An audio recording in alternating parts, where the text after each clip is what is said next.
Dando início à nossa primeira aula do curso Cuidado no Caminho das Águas, falaremos sobre saúde mental e atenção psicossocial em desastres. Por onde começar? Olá, seja muito bem-vindo a essa aula. É um prazer estar aqui com você. Eu me chamo Débora Noal. Desde 2008, eu trabalho exclusivamente com situações de desastres, eventos extremos de grandes proporções ou eventos críticos. É realmente um grande prazer estar aqui com vocês. Eu sou uma gaúcha, né? Costumo brincar que sou uma gaúcha não praticante.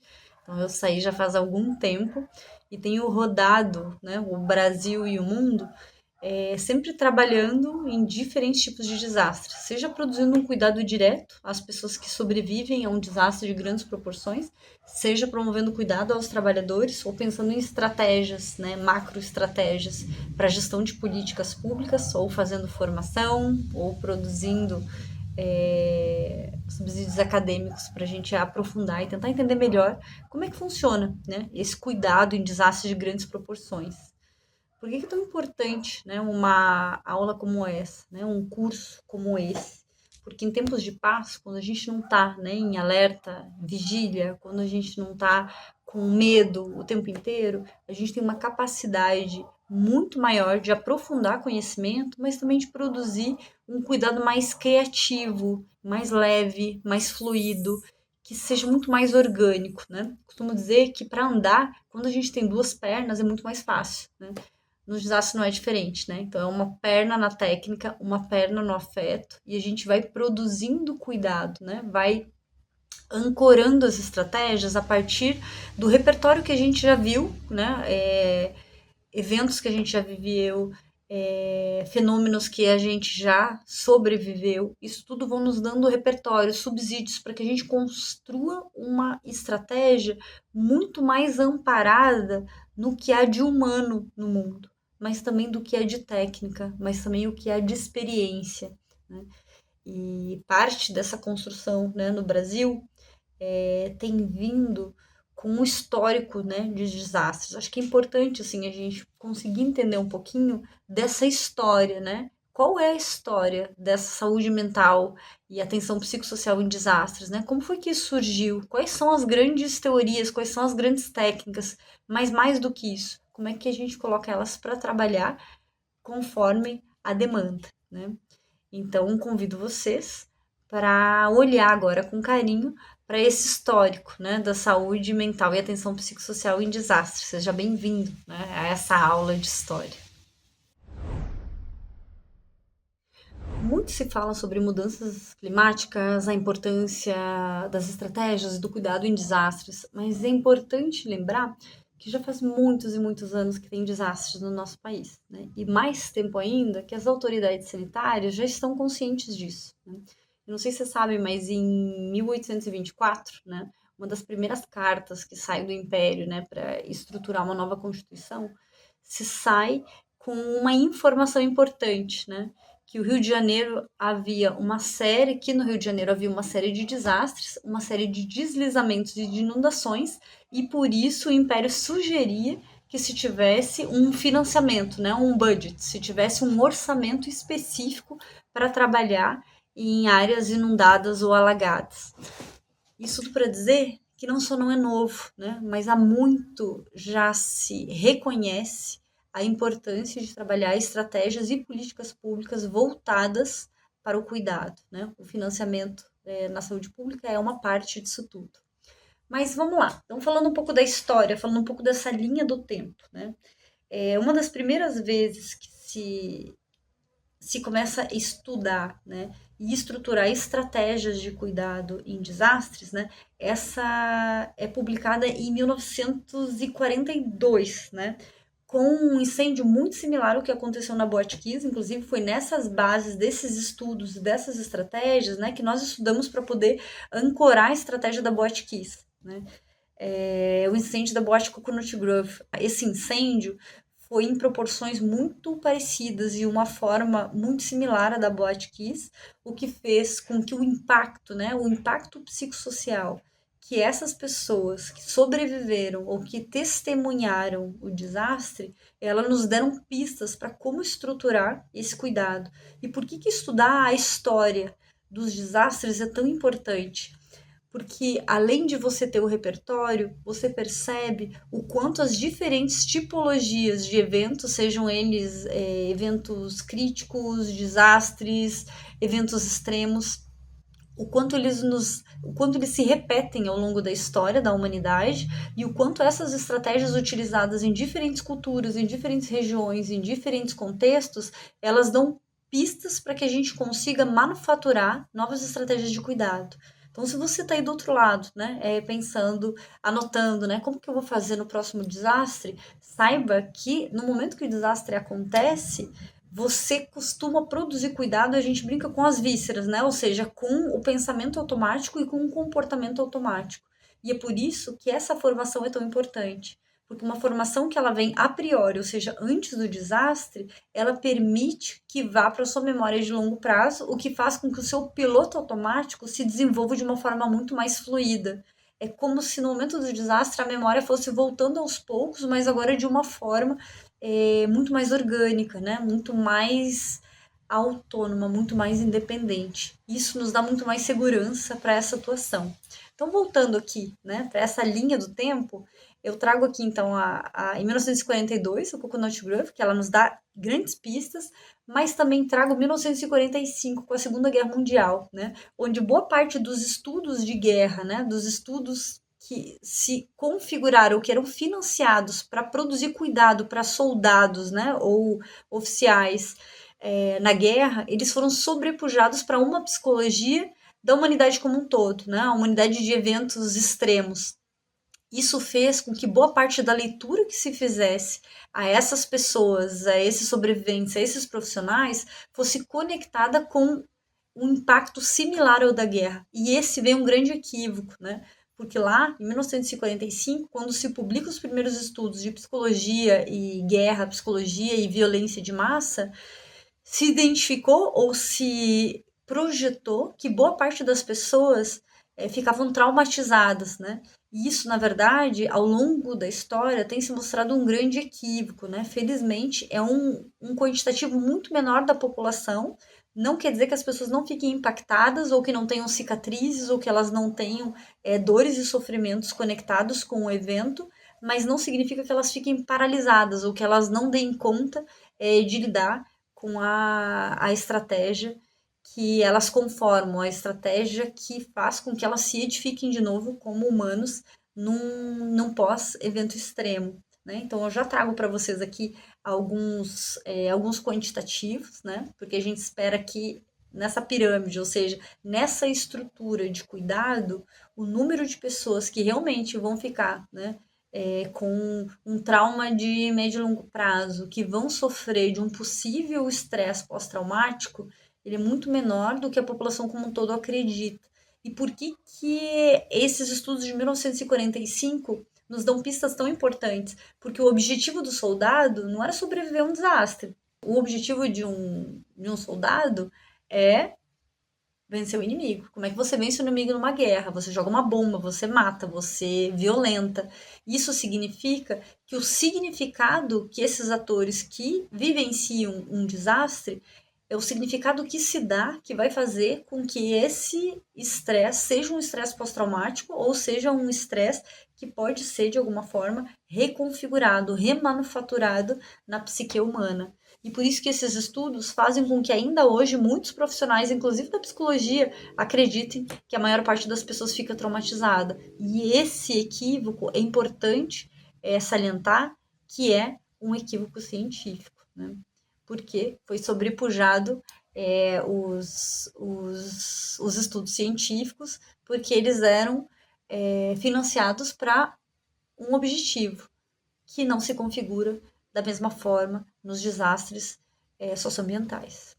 Bom, um outro fator importante é em 1948, quando se monta um primeiro centro comunitário de cuidado aos sobreviventes ao incêndio da Coconut Grove. Né? Se a gente acha que no Brasil a gente demora para tomar decisão, saibam que o Rio Grande do Sul ele inovou, né, com o incêndio da Botkiss. Foi a primeira vez, né, que os três entes federados se alinham e entram num acordo de como conformar uma estratégia de médio e longo prazo. E logo nos primeiros 3 meses, a gente já tinha uma estratégia configurada para os primeiros 5 anos. Isso fez com que novos eventos, né, como os deslizamentos da barragem de Mariana, ou mesmo da barragem de Brumadinho, né, tanto a barragem da Samarco quanto os sobreviventes da barragem da Vale, se valeram do conhecimento e da experiência com a montagem da Boate Kiss, né? Com a montagem das estratégias de cuidado do Acolhe Saúde, por exemplo. E por isso que a história vai nos deixando essas pistas, né, de por onde seguir, por onde olhar. Então, isso a gente está falando só de 1940, né? Agora a gente pula aqui para a década de 70 e 80 e a gente tem novas pistas da saúde mental e atenção psicossocial, ou das estratégias de cuidado nessa perspectiva, né? Então, eu trago aqui para vocês, em 1973, a gente teve a inundação de Buffalo Creek. Buffalo Creek é quando se rompe, então, uma barragem de rejeito de carvão e ela inunda, né, toda uma região muito similar ao que aconteceu em Mariana e Brumadinho. E são essas informações, né, de Buffalo Creek que nos dão, inclusive, pistas do quanto a justiça, ou melhor, a ausência da justiça, a demora da justiça, ou os significados que não são de reparação, né, que a justiça muitas vezes não consegue oferecer, o quanto isso impacta na saúde mental. Então é lá de 1973 que a gente recebe pistas para ajudar Mariana, para ajudar Brumadinho, né, esses sobreviventes, esses trabalhadores de saúde, a entender por onde é importante andar, né, configurar. Inclusive, lemos o diário do advogado dos sobreviventes de Buffalo Creek para poder ajudar, inclusive, o Ministério Público a ancorar peças para poder fazer uma análise processual e conseguir fazer uma defesa com subsídios técnicos e científicos a partir do impacto para essa população. Isso é fundamental, né? A gente conseguir entender o que na história nos dá esses subsídios para a gente conseguir amparar tecnicamente o que vem acontecendo hoje. Bom, depois nós temos 1987, a radiação do Césio 137 em Goiânia, né? É um dos maiores eventos de radiação que nós já tivemos no Brasil e no mundo. E aí, onde a gente vai beber em que fonte? A gente vai beber na fonte de grandes desastres radiológicos e pedir ajuda externa. E isso é um ponto importante, né? No Brasil a gente acaba pedindo muito pouco ajuda externa, mas esse é uma forma, inclusive, da gente conseguir amparar e dar outras configurações técnicas para esses profissionais que são linha de frente, né? Na época, inclusive, se pediu muito ajuda de Cuba, então foram os cubanos que vieram para o Brasil e levaram, inclusive, alguns sobreviventes e profissionais para conseguir fazer tratamentos de médio e longo prazo. Bom, passado essa década de 80, a gente passa para 1988. Né? Por que 88 é uma data tão importante?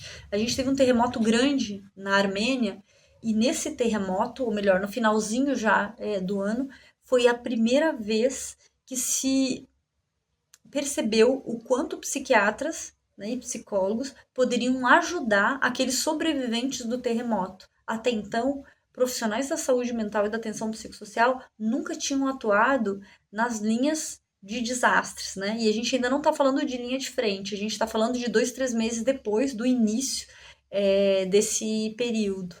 Então, é nesse terremoto, é nesse momento da história que esses profissionais começam a atuação e que a ajuda humanitária internacional começa a delinear estratégias técnicas e guias e protocolos para poder pensar a atuação. E aí nasce, então, em 1989, já lá no início do ano, nasce o início da psiquiatria humanitária em desastres de grandes proporções, já na linha de frente de grandes desastres. Bom, passado esse início, então, da chegada desses primeiros humanitários na linha de frente, a gente vai falar agora dos anos 2000, né? A gente inicia os anos 2000 com a primeira vez que se monta um guia, um relatório, falando dos benefícios e dos malefícios, né, que as equipes de cuidado em saúde mental e atenção psicossocial podem produzir. E quais seriam esses benefícios, né? Primeiro, o cuidado direto e imediato, a sensação de segurança, a sensação de controle, a sensação de pertença, que essa categoria consegue ancorar, né? Consegue oferecer para esses sobreviventes, mas também fala de um grande dificultador, que é quando vários atores, ao mesmo tempo, de uma forma não organizada, não coordenada, eles podem prejudicar a saúde mental da população. E como isso? Com um excesso de questionamentos e de perguntas que não tem uma linha de cuidado a curto, médio e longo prazo. Isso faz com que a população vá fazendo o recuo, vá fazendo o distanciamento e se afaste, inclusive, dessas estratégias de cuidado. Por isso que um cuidado único, né, uma coordenação única dá essa perspectiva. E por isso que a atenção primária, no Brasil, ela é tão importante, porque geralmente é quem já conhece o território, quem já faz uma costura nesse território. Então, se você está aí num CAPS, se você está aí na atenção primária, você já tem o conhecimento do território, o reconhecimento da população, você é um desses articuladores e precisa identificar quem vai ser o ancorador central, porque essa pista que lá nos anos 2000, né, o ICRC, ou seja, a Cruz Vermelha Internacional, ela acena a bandeira e fala assim, olha, vários atores trabalhando ao mesmo tempo, eles podem trazer muito malefício a essa população, porque a população tem a nítida sensação de desassistência, né? Então, um excesso de oferta não articulada, não organizada, não coordenada por um agente único, ela denota essa sensação, inclusive, de abandono, né? De não continuidade. Bom, e aí lá, em 2002, então, sai esse primeiro guia publicado, né, com as primeiras estratégias oferecidas.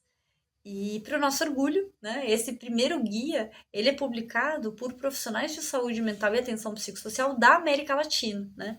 Nós hoje somos os maiores produtores de cuidado em saúde mental e atenção psicossocial na ajuda humanitária internacional, né, do mundo.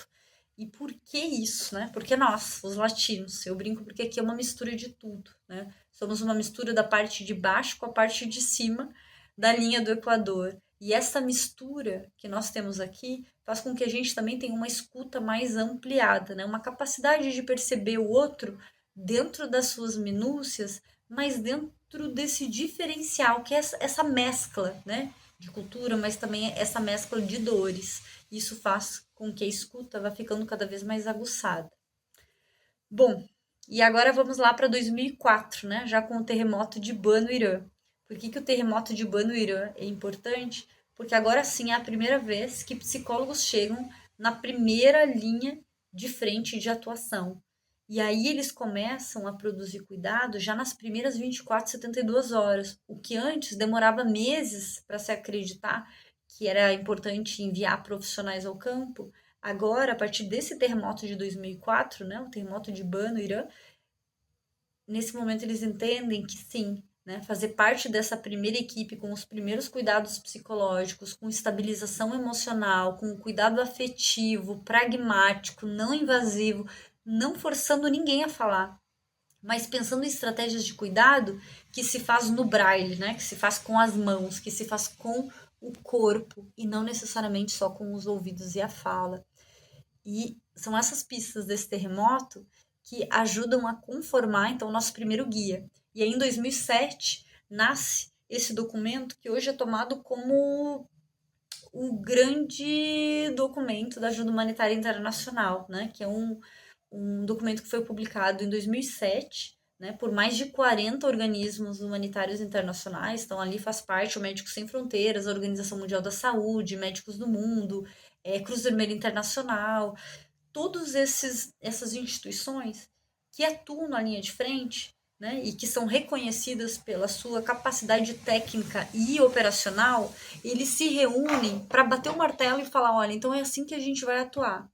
Isso nasce da ciência, isso nasce muito mais da prática, né? A prática do campo, ela é soberana nessas estruturas, ou seja, como que isso funciona de verdade no cotidiano.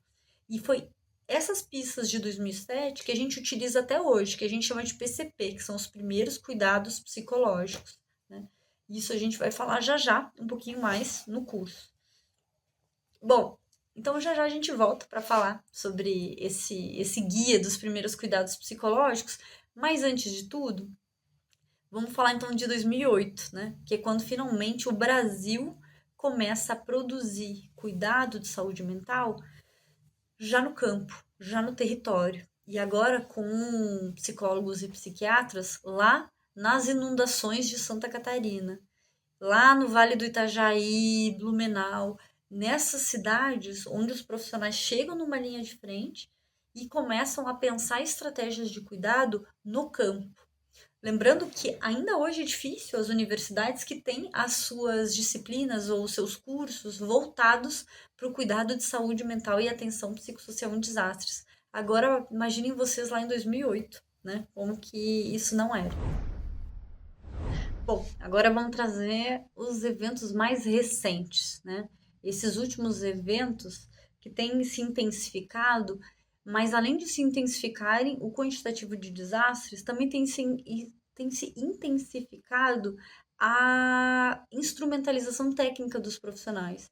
Mas é importante a gente saber que em 2011, né, com os desastres da região serrana do Rio de Janeiro, né, os deslizamentos, as inundações, foi hoje, até hoje, o desastre registrado com o maior número de mortes no nosso país, né? Acredita-se que o desastre da Serra das Araras, alguns anos antes, tem um número ainda maior de mortos, mas como nunca foi registrado, né, o número oficial de óbitos, então a gente toma o desastre da região serrana como o nosso maior desastre em termos de número de óbitos, né? Depois disso, o desastre em termos de território, em termos de proporção de pessoas afetadas, o Rio Grande do Sul é hoje o nosso desastre brasileiro com o maior número de sobrevivência de pessoas direta e indiretamente impactadas. E por que 2011 é tão importante? Porque foi lá em 2011 que se pensou pela primeira vez que não era mais possível o Brasil não ter um pool de emergência, né? Não ter profissionais do Sistema Único de Saúde que fossem formados, qualificados ou que fossem catalogados para a gente conseguir saber com quem contar no momento de um desastre de grandes proporções. Então, é lá em 2011 que nasce a sementinha da Força Nacional do SUS. Ainda não havia, né? Tanto que foi a primeira vez que nós recebemos ajuda humanitária internacional no nosso país, né? Foi a primeira vez que equipes de ajuda humanitária chegaram para trabalhar em massa, né, no nosso país. Várias organizações, inclusive, ofereceram ajudas, mas muitas vieram já com as suas equipes, os seus instrumentos para conseguir produzir cuidado. E é a partir dessa avaliação das estratégias humanitárias nacionais e internacionais que se começa a conformação então da Força Nacional do SUS, né? E aí a partir de 2013, né, a sementinha dessa força que tinha começado a se edificar, ainda não era uma força robusta, consistente como a gente tem hoje, né, uma força muito mais consistente, mas lá em 2013, quando acontece o incêndio da Botkiss, que essas equipes começam então a trabalhar nessa linha de frente, ainda muito reduzidos e com uma qualificação ainda muito pouco perto do tamanho da demanda do país, mas é lá, nesse incêndio da Botkiss, então, que nós começamos a instrumentalização dessas equipes, né?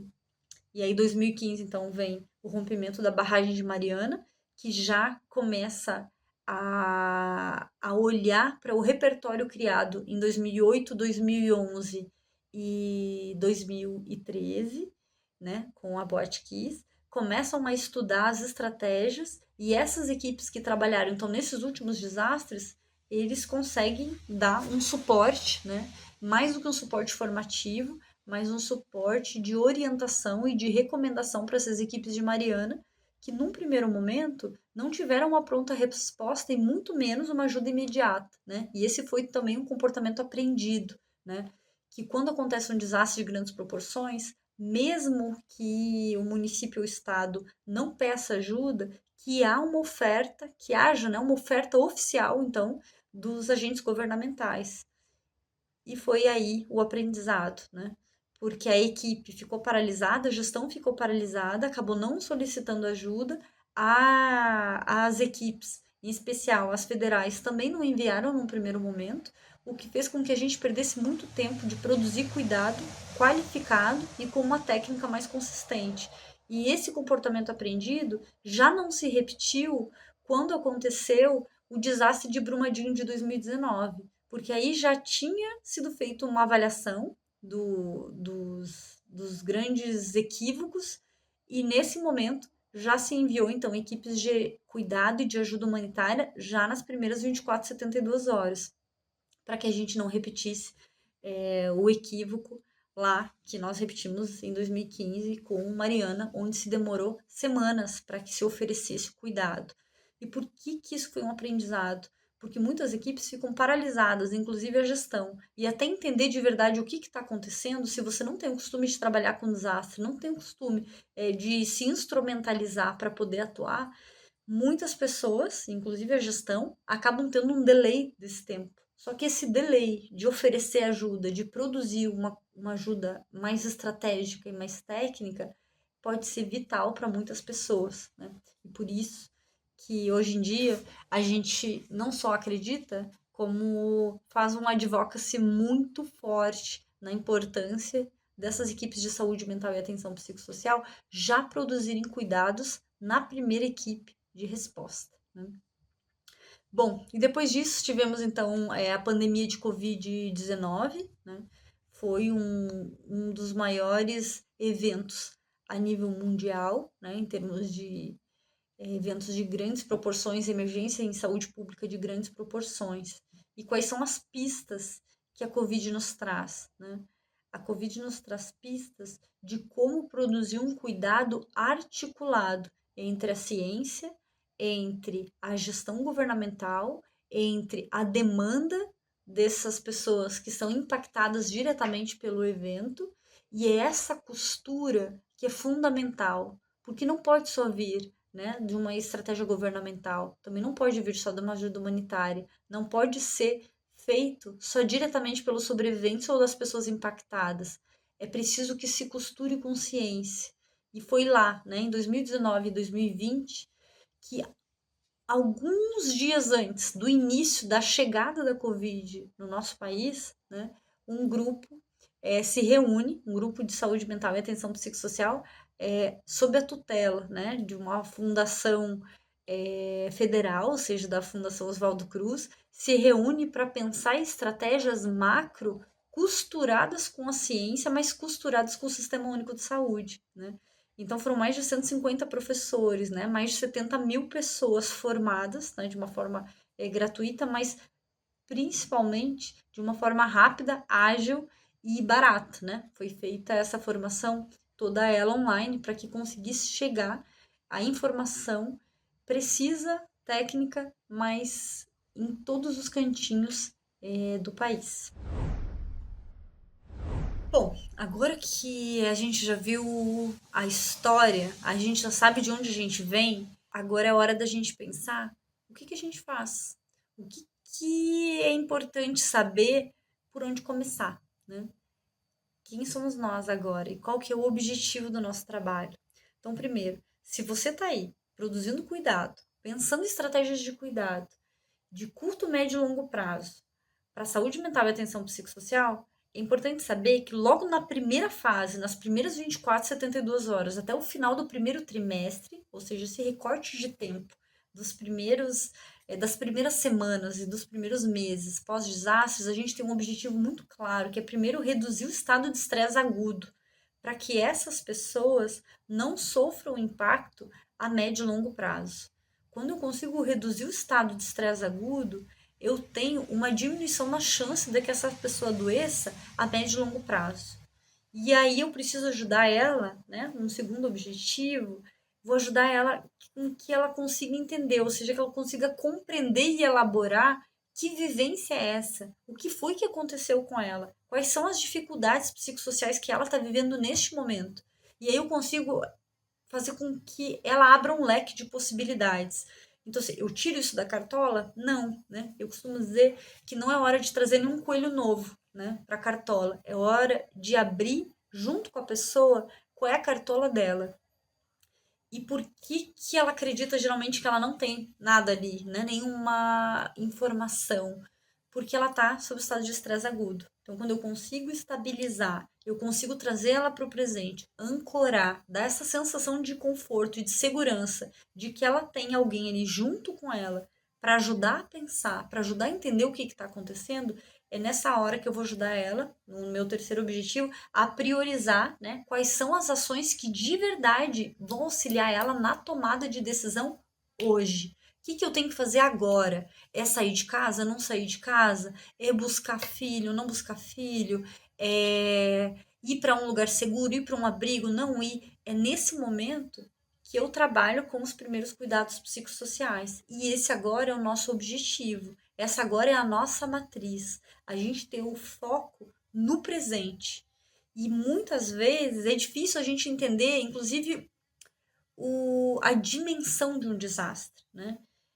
Vale lembrar que quem está passando por um desastre de grandes proporções, ele não consegue ter a noção de todo, né? Ele não vai estar sentado olhando televisão, ele não vai estar tranquilo escutando um podcast, escutando a rádio, ele vai estar na ação tentando sobreviver. Então, geralmente, quando você chega para produzir esse cuidado, ele não tem nem certeza quem é ele, o que está acontecendo. Então, parte do nosso trabalho é trazer essas informações de qual é a dimensão desse desastre. Quem são os atores que estão nesse desastre? Com quem ele pode contar? Aonde é possível buscar ajuda? Com quem? De que forma? Quais são as possibilidades que ele pode acessar nesse momento?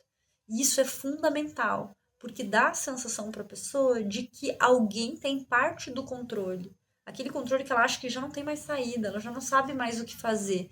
E é nesse momento que essa pessoa consegue começar o processo de estabilização. E como é que a gente faz isso? A gente faz isso com o corpo, a gente faz isso com o tom da voz, a gente faz isso com a forma de olhar, com a forma de gesticular, com a forma de aproximar o corpo. A gente faz isso de uma forma pausada, de uma forma leve, mas de uma forma consistente. E para isso a gente tem que estar muito presente dentro do próprio corpo, consciente de como a gente está atuando, consciente do que a gente quer, qual que é o nosso objetivo e também quais são os nossos medos, né? Porque diferente de um profissional que trabalha com emergência, o profissional que trabalha com desastre, ele está tão próximo do risco quanto a pessoa que está sobrevivendo. Significa que o desastre para o teu paciente, para o teu usuário, para a pessoa que você está ali ajudando a cuidar, é também um desastre para você. E dependendo de onde você mora, de onde está a sua família, você também vai estar dividido. É uma parte de você quer ajudar, uma parte de você quer cuidar da sua família. E para esse passo é muito importante você estar inteiro e estar consciente de como que você toma suas decisões e de qual o nível de segurança que você tem para os seus, né? E que você também se sente seguro. E a partir disso é importante pensar que tipo de perfil profissional, né? Qual é o perfil desse trabalhador, desse cuidador, desse agente de cuidado no campo? O que não pode faltar? Então, antes de mais nada, né, que você seja flexível, que você realmente consiga se conectar com o que está acontecendo e consiga sim se doar para o outro, mas consiga sim entender qual é a linha que divide o seu autocuidado e o cuidado do outro. É preciso ainda ter um ponto de vista que fuja essa racionalidade cartesiana, né? Eu costumo dizer que no desastre 2 mais 2 pode ser qualquer número, né? E por quê? Porque as bordas da lei e da ética estão muito flexíveis. E esse é um dos riscos, né? Porque quando colapsa um morro, quando inunda uma cidade, as leis também são flutuantes. E é importante saber, né, como é que você lida com isso, com toda essa instabilidade. Porque você vai ter que ser muito capaz de respeitar as diferenças, né, do lugar onde você vem, da sua técnica, da sua forma de olhar para o mundo e também a forma de olhar para o mundo e a técnica e a ética da pessoa que você está cuidando, né? E para isso você vai ter que estar muito consciente de até onde você é capaz de ir com aquilo que você tem de formação e de informação com o evento corrente. Bom, e um dos pontos que não dá para fugir, né, é ser muito capaz de entender o contexto social, ou seja, que lugar é esse, que território é esse que você está cuidando, que você está atuando. Qual é o contexto que essas pessoas estavam vivendo minutos, meses, anos antes desse desastre? Qual é a política que está costurando isso tudo? Quais são os receios que essas pessoas terão, né? O Brasil todo vem de uma cisão, né? Ética, política, estética. As pessoas já estavam muito divididas antes do desastre, o que faz com que muitas pessoas desconfiem muito mais. E esse é um ponto importante de saber que boa parte da desconfiança, da dificuldade de acreditar no outro, não é sobre você, é sobre a história, é sobre a trajetória, é sobre o contexto. Mas o que é seu agora? É saber o que fazer com isso no momento do desastre. Como é que você deixa isso claro? Olha, não importa qual é o seu partido, não importa em quem você votou, importa que agora aqui a gente está junto para pensar a estratégia de cuidado para você e para a comunidade. É preciso reconhecer de onde que nós viemos e a partir disso produzir um cuidado ético com os dois pés bem firmes no chão. Bom, agora eu vou precisar entender que tipo de humano nós estamos falando, né? Lembrar que um humano do interior, um humano da capital, um humano indígena, um humano que vem da academia, cada um tem uma forma de olhar para o mundo, de entender o mundo, de reconhecer e de se reconhecer. Sem isso, eu acabo produzindo um cuidado em massa, um cuidado enlatado. E a ideia é que o cuidado seja todo ele pormenorizado, né? É no detalhe que faz a diferença num desastre. É como se a técnica, sobre tudo que os guias dizem, é como se fosse o tijolo. Mas o que dá a liga de verdade de uma construção não é o tijolo, é o cimento. É o que você coloca para unir uma coisa com a outra. E essa verdade, é esse afeto, essa entrega que vai fazer com que a gente conecte isso tudo. Mas para isso eu vou precisar entender o que é verdade para a pessoa que eu cuido, o que é ética para a pessoa que eu cuido, o que é afeto para a pessoa que eu cuido. Isso tem que estar muito claro, né?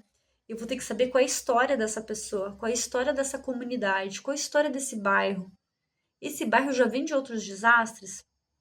O que eles fizeram nos últimos desastres? Quais são as estratégias que já utilizaram? O que de verdade eles já fizeram para poder sair de um momento de dor? Porque são essas pistas, com a história passada, que eu faço a costura da minha estratégia de desastres. Então eu faço uma análise dessa linha do tempo para poder entender quais as pistas já foram dadas. E a partir disso eu ajudo essas pessoas a lembrar como é que se sai disso, né? Como é que a gente faz uma virada, como é que a gente gira essa chave. Bom, aí eu vou precisar agora reconhecer quais são as estruturas que já existem. Então eu pego um mapa desse território, eu coloco nesse mapa, ou eu estudo o mapa que já existe lá, se a atenção primária já fez todo esse mapa e esse mapa está vivo ali, já sobreviveu, eu vou identificar aonde estão as unidades de saúde, aonde estão os CAPs, aonde estão os hospitais, aonde estão as escolas, aonde estão as igrejas, os cultos, os centros sociais. Eu preciso identificar como é que eu costuro o cuidado. O cuidado se faz não só com a saúde, se faz com lazer, se faz com educação, se faz com religião ou com a fé. É essa costura que vai dando o amparo para a saúde mental. E agora eu vou precisar entender então, sobre a organização social. Como é que essa sociedade se organiza? Né? Ela tem lideranças, as lideranças são ligadas à fé, são ligadas à política, são ligadas à rede de trocas afetivas. Como é que se organiza essa sociedade?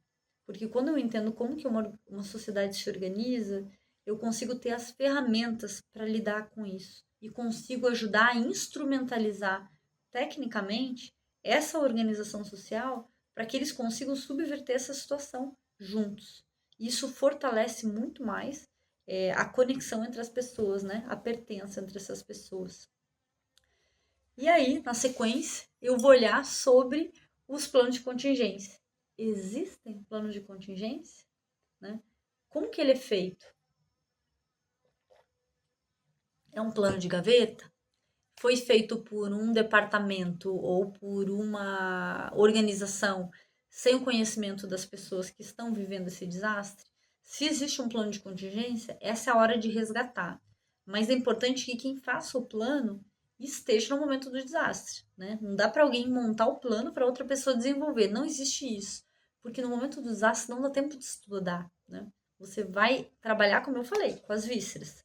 Só que as vísceras, elas se costuram com a experiência. E a experiência se costura junto com a técnica. E a técnica tem que ser feita antes que esse desastre aconteça. Que é um pouco o que vocês estão fazendo aqui hoje, né? Você está aí, sentado, se instrumentalizando para que as suas vísceras consigam, de alguma forma, trabalhar de uma forma muito leve, fluida. Você tenha segurança nas suas ações. E aí é importante ainda eu reconhecer qual é o conceito de saúde, qual o conceito de fé, qual a rede socioafetiva que de verdade é reconhecida por essas pessoas que sobrevivem ou que estão vivendo desastres de grandes proporções. Porque são esses instrumentos que eu vou utilizar.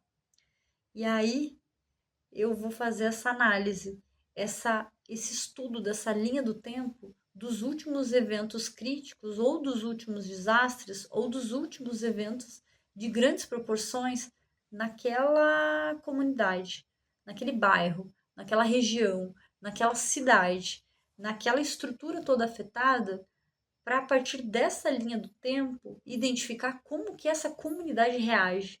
Quais são os indicadores de sofrimento naquele lugar? O que as pessoas estão acostumadas ou não estão acostumadas a fazer ou a sofrer? Porque a partir desses detalhes, desses subsídios, dessas ferramentas, que eu vou de verdade montar um plano. E a gente está falando de montar um plano, é um plano que demora semanas, não é um plano que se faz em minutos, em horas. A gente não tem muito tempo. Então, se tudo der certo, o plano vai ser montado antes do desastre acontecer. E quando é que a gente monta esses planos? Nessas regiões que a gente já sabe que tem a possibilidade de inundar, de alagar, de sofrer impactos, né, de desastres de grandes proporções.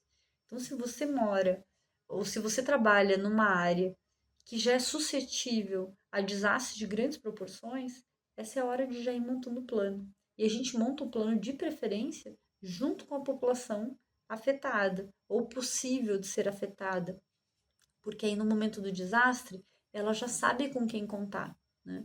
E geralmente a gente tem muita dificuldade de confiar nas pessoas que a gente não conhece, em especial, num pós-desastre. Por isso que você fazer vínculos, que você formar grupos, que você ter contato com a população antes do desastre é o que também dá pistas do que vai funcionar de uma forma muito mais rápida e fluida num pós-desastre. Bom, e dando continuidade, né, essas possibilidades do que não pode faltar, a gente vai falar agora sobre os eixos do cuidado, né? Qual é o checklist, né? Todo emergencista gosta de um checklist, dá um quentinho no coração, a gente tem ideia de por onde começar, por onde a gente vai. Então, um dos primeiros pontos é a informação. Como é que você monta uma estratégia com informação precisa, né? O que aconteceu na sua região? É um deslizamento? É uma inundação?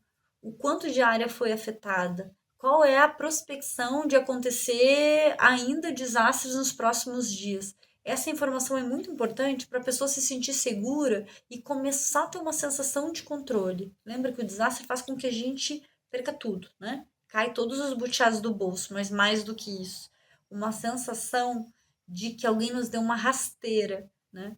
E quando alguém traz uma informação precisa, técnica, diz, olha, vai chover mais tantos dias, né? Olha, a previsão é que essa mancha d'água nessa região chegue até aqui, até esse bairro, ou até essa rua. Isso tudo vai trazendo de novo uma sensação de controle. Então, para você estabilizar alguém, a informação ela é fundamental. Mas lembra, não é qualquer tipo de informação.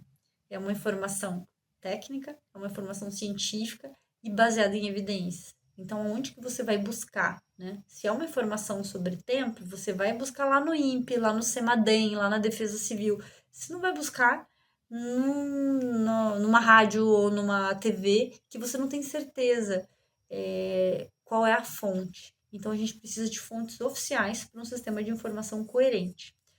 Segundo é orientação.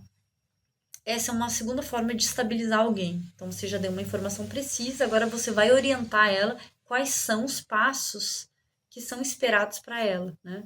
Então, se você perdeu tudo, aonde que você pode buscar um abrigo seguro, um lugar para tomar banho, um local para você refazer sua receita e rever seus remédios de uso controlado para hipertensão, para diabetes, para outros tipos de adoecimentos crônicos antes do desastre, né? Lembrando que a gente não só não estimula, como a gente orienta a não ter utilização em especial de benzodiazepínicos, né? Ou de medicações, em especial os psicofármacos, se a pessoa nunca utilizou ou não tem uso controlado. E agora eu vou precisar pensar sobre contatos sociais, né? Como oferecer suporte emocional? Quais são as redes afetivas que dão estabilidade, que dão afeto, segurança para essa pessoa? Esse é um dos eixos do cuidado, é buscar aonde estão essas pessoas que podem auxiliar a dar um suporte, a dar um ancoramento, a dar um chão para que essas pessoas consigam se sentir seguras. E aí, na sequência, eu vou oferecer cuidados pragmáticos, não invasivos. Não forço ninguém a falar. E como é que eu dou um cuidado pragmático? Como é que eu ofereço isso? Água é cuidado pragmático. Roupa é cuidado pragmático. Banho é um cuidado pragmático. Orientação sobre quais são os próximos passos em termos de documentação. Esse tipo de informação são considerados cuidados pragmáticos, né? Saber onde que você pode ter informações sobre onde achar o seu filho, onde achar a sua família, onde achar os pertences. Todas essas informações são consideradas cuidados pragmáticos, que vão começando a costurar uma relação de confiança, né? Então, ajudar uma pessoa a encontrar o básico de sobrevivência é uma das formas de estabilizar alguém, né? Então, perguntar se ela já bebeu água nessas últimas horas ou dias, se ela tem onde dormir, perguntar se ela já comeu alguma coisa, identificar corporalmente o que ela está precisando. Então, você está vendo a pessoa lá tremendo de frio, você não precisa lá perguntar, né? Você quer um cobertor, você pode chegar com a oferta e ver a partir da sua oferta qual é o espaço, o caminho que se abre para você começar a delinear uma estratégia de cuidado mais aprofundado a nível psicossocial e de saúde mental. Bom, aí na sequência eu vou começar a articular, né, a rede de cuidados. E aí eu começo a conectar a saúde na rede de proteção, na rede de assistência, né? Pensar na assistência social, aonde que ela se interconecta, pensar na educação, qual é o momento que é importante fazer essa ponte entre esses atores, essa rede de cuidados. Bom, na sequência, eu vou começar a capacitar as equipes locais. Então, se você está aí, né, se formando no caminho das águas, você já sabe por onde começar, é esperado de você, né, que você sente junto com essas equipes e pense tecnicamente o que é possível fazer. Então, essa primeira formação, essa primeira orientação, ela precisa ser dada por pessoas que de verdade saibam por onde começar, que se sintam seguras e confortáveis para ajudar a dar os primeiros passos. Bom, e dando sequência, né, eu vou precisar começar a mobilizar a comunidade afetada. E por que eu tenho que mobilizar? Porque essa liga entre a comunidade, a liga para fazer multirões, a liga para pensar a reivindicação de direitos, a liga para que as pessoas consigam entender que elas não estão sozinhas, nem na sua dor, mas tampouco na sua reivindicação. E é essa matriz de pertença comunitária e social que é uma das bases da saúde mental em desastres. E aí, para finalizar essa primeira matriz aí dos eixos de cuidado, é importante reconhecer o sofrimento vivido, né? Você precisa sentar junto com o outro e reconhecer o que de verdade foi vivido, né? E reconhecer não é dizer, né? Eu sei que você está sofrendo, é conseguir nesse olho no olho, nesse corpo a corpo do cotidiano, reconhecer de verdade o acontecimento, a experiência que foi vivida. E a partir disso, ajudar nessa matriz de entender que aquilo tudo que aconteceu, ele é de verdade, né? Não é da cabeça dela, não é um sofrimento imaginário, são sofrimentos reais e que para isso vão precisar de cuidados reais. E é para isso que a gente está junto. Bom, dito isso tudo, né? O que as estratégias de cuidado psíquico elas recomendam, né? Primeiro, que tenham ações compartilhadas de cuidado, né? Que se evoque essa sensação de pertença, que as pessoas sintam que elas não estão sozinhas. E para isso você precisa reconfigurar essa pertença social, que muitas vezes ela está completamente dissociada. Por isso é importante você entender que lugar é esse, onde você está trabalhando, né? Porque você vai precisar, a partir dessas ações compartilhadas, ajudar a reenquadrar os planos e os projetos de vida que provavelmente sofreram uma série de rupturas. E a partir dessas rupturas que a gente monta como se fossem mosaicos, né? Não é porque se quebrou todos os projetos e os planos que essa pessoa não pode inventar algo novo, né? Parte do nosso trabalho é ajudar a montar um mosaico dessa vida e pensar como refazer esses projetos agora a partir de uma nova vida, de uma nova realidade. Bom, e na sequência, a gente sempre orienta, né, a evitar o uso de adicções, né? Seja drogas lícitas ou ilícitas, e por que isso é importante, né? Evitar nesse primeiro momento, porque provavelmente o desastre ainda não cessou, né? Um pós-desastre, ele sempre traz a iminência ou a possibilidade de continuidade desse desastre, seja de novas inundações ou novos deslizamentos. E é preciso que a pessoa esteja consciente, né, em alerta e em vigília até a situação arrefecer, né, se estabelecer, se estabilizar de novo. E aí a importância ainda de buscar, né, de orientar essas pessoas a buscar profissionais que realmente saibam por onde começar, né? Então, conseguir ajudar com que essas pessoas entendam, né, que os profissionais de saúde podem ajudar elas a compreender parte dessa dor e aí estratificar os riscos, né? Qual é o risco real que ela está passando e por onde começar. Bom, e aí, né, para ir finalizando essa primeira etapa desse primeiro eixo, é importante a gente pensar na pirâmide do cuidado, né? Como é que funciona a pirâmide do cuidado? Essa pirâmide onde cabem todas as pessoas que vivem dentro de um território afetado, sejam elas impactadas diretamente ou não, né?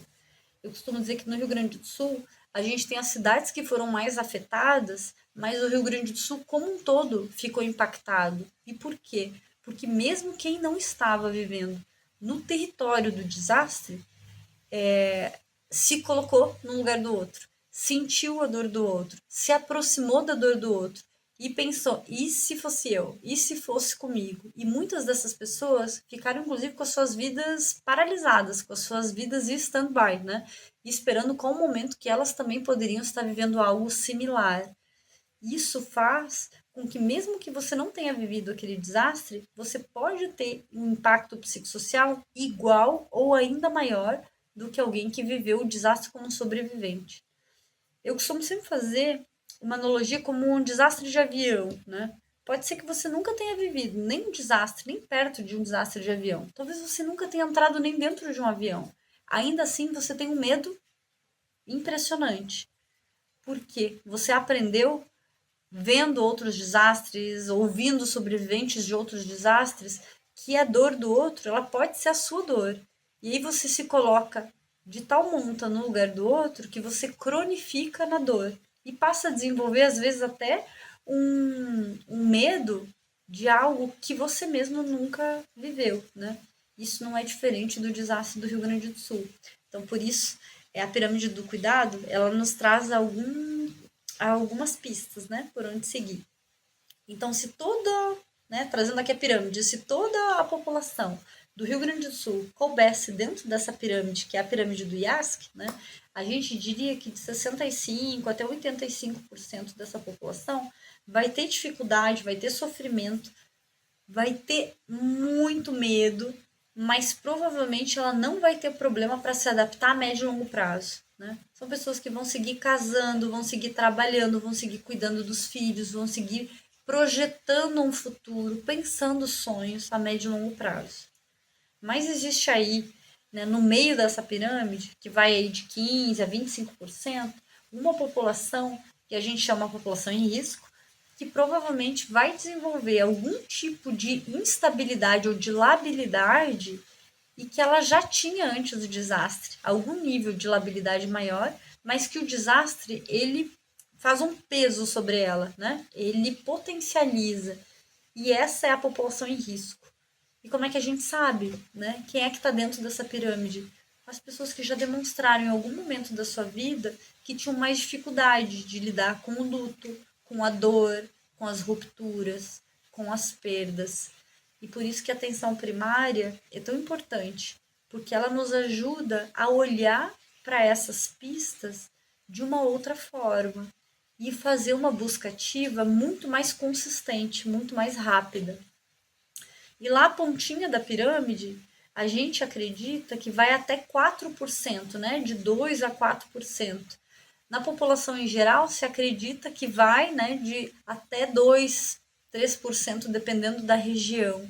Mas no momento de desastre, vai aumentar de 1 a 2% essa população, que provavelmente vai ter mais problemas de transtornos, e aí agora com problemas psiquiátricos mais severos. E quando que acontece isso? Né? Quando que a gente migra para essa parte da pirâmide? Principalmente se você não tem um ancoramento de uma rede socioafetiva, não tem pistas, não tem ferramentas, não tem estratégias antes do desastre. Mas isso pode sim, o desastre pode sim potencializar, mesmo que numa população menor. E aí, para essa população como um todo, né, a gente sugere começar com a rede tradicional de solidariedade. As pessoas que já demonstraram, né, que com a família, os amigos, os vizinhos, os líderes, né, comunitários ou espirituais, eles conseguem oferecer esse cuidado. Por isso que o seu trabalho, no momento do desastre, pode ser se articular justamente com essa rede tradicional de solidariedade. E aí a minha sugestão é que você sempre comece por as grandes massas, né? Então, vai na rádio, vai na TV, vai na missa, vai no culto, vai em lugares onde tem uma escuta aberta para o cuidado e tem um caminho que você vai seguindo para dar pistas para o maior número de pessoas possível no momento de desastre. Para essa segunda partezinha da pirâmide, a minha sugestão é que você comece lá na atenção primária à saúde. Converse com as equipes da atenção primária, conversa com as equipes do CAPS, que já conhecem o território e ajuda a desenvolver essas estratégias com essa população que pode vir sim a adoecer no momento do desastre. Agora que você já entendeu que é com as vísceras que se faz, é com a técnica, é com o afeto, é com estratégia, mas antes do desastre que isso tudo se organiza, vem comigo, que na próxima aula você vai aprender como é que monta essa estratégia, qual é esse passo a passo, como é que a gente entende o que realmente não pode faltar e qual é o seu lugar nisso tudo. Vem comigo? Então se prepara que na próxima aula a gente vai aprender a montar esse plano. Até a próxima!